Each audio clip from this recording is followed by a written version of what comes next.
YV Subbareddy మాజీ PA చిన్నప్పన్నకు ACB court remand విధించింది. YCP అధికారంలో ఉన్న సమయంలో చిన్నప్పన్న భారీగా అక్రమాస్తులు కూడబెట్టినట్లు ఏసీబీ అధికారులు గుర్తించారు. విశాఖ, విజయనగరం, రాజమండ్రి, తాడేపల్లి, విజయవాడలో సోదాలు చేసి 3 కోట్ల విలువైన ఆస్తులు గుర్తించారు. అయితే మార్కెట్ విలువ ప్రకారం అక్రమాస్తుల విలువ 30 కోట్లకు పైగానే ఉంటుందని తెలుస్తోంది.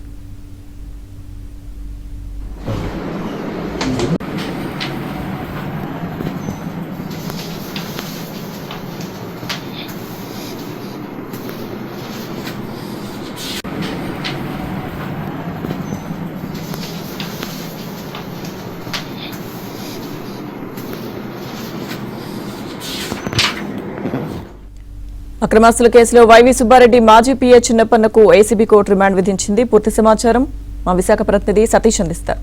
సతీష్.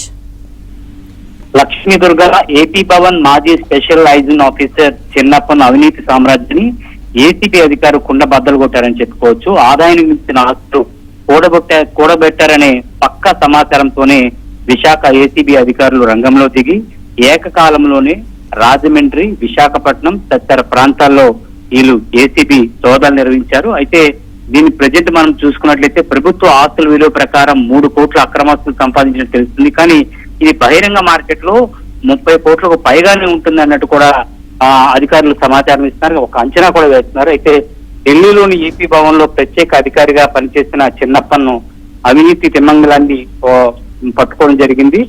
అయితే ఆయన కూడబెట్టిన ఆస్తులు ఒక్కొక్కటిగా చూస్తే చాలా ప్రైమ్ ల్యాండ్స్ లోని కొనుగోలు చేసినట్లుగా తెలుస్తుంది. విశాఖలో మనం ఇప్పుడు ఏదైతే రాజధాని మనం అనుకుంటున్నామో డేటా సెంటర్, అదేవిధంగా భోగాపురం ఎయిర్పోర్ట్ కు సమీప ప్రాంతాల్లోనూ ఎక్కువగా ఆస్తులను కూడబెట్టినట్టుగా తెలుస్తుంది. అంటే ముందస్తుగానే సమాచారంతోనే కొనుగోలు చేశారా, అదేవిధంగా ఋషికొండ ప్రాంతంలో కూడా ఆయన ఆస్తులు కూడా కొనుగోలు చేసినట్లుగా మనకి సమాచారం వస్తుంది. ఎందుకంటే ఋషికొండ సమీపంలోని మనం చూడొచ్చు 500 కోట్ల పైగా పెట్టి జగన్ ఉండడానికి ఏదైతే భవనాన్ని నిర్మించారో ఆ సమీప ప్రాంతాల్లోనే ఈ యొక్క చిన్నప్పన ఆస్తులు కూడబెట్టిన తెలుస్తుంది. అగరపల్స గ్రామంలో 2025 సంవత్సరంలో కొనుగోలు చేసిన 160 చదరపు గజాల 5 ఫ్లాట్లు, అదేవిధంగా అనకాపల్లి జిల్లా పరవాడ ప్రాంతంలో 2024 ప్రాంతంలో 160 చదరపు గజాల 3 ఫ్లాట్లు, విశాఖలో ఋషికొండ ప్రాంతంలో పేబుల్ బీచ్ టవర్స్ లో 1 ఫ్లాట్, ఇలా మరొక అగ్రిమెంట్ చేసుకుని ఇవన్నిట్లో కూడా చూసినట్లయితే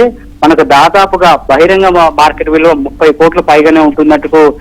అయితే ఇందులో మరికొన్ని ఆస్తులు కూడా తేలాల్సింది. కొన్ని ఏదైతే బ్రోకరేజ్ షేర్స్ ఆ మార్కెట్ లో కూడా పెట్టినట్టు సుమారు 40 లక్షలు విలువ చేసే బాండ్లను కూడా స్వాధీనం చేసుకున్నారు. లాకర్లు కూడా తెరవాల్సింది.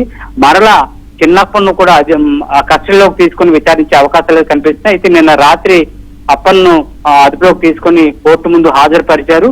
జడ్జి కూడా నెక్స్ట్ మంత్ 8వ తేదీ వరకు కూడా రిమాండ్ విధించినట్టు తెలుస్తుంది. Lakshmi Durga. Right, thank you Satish.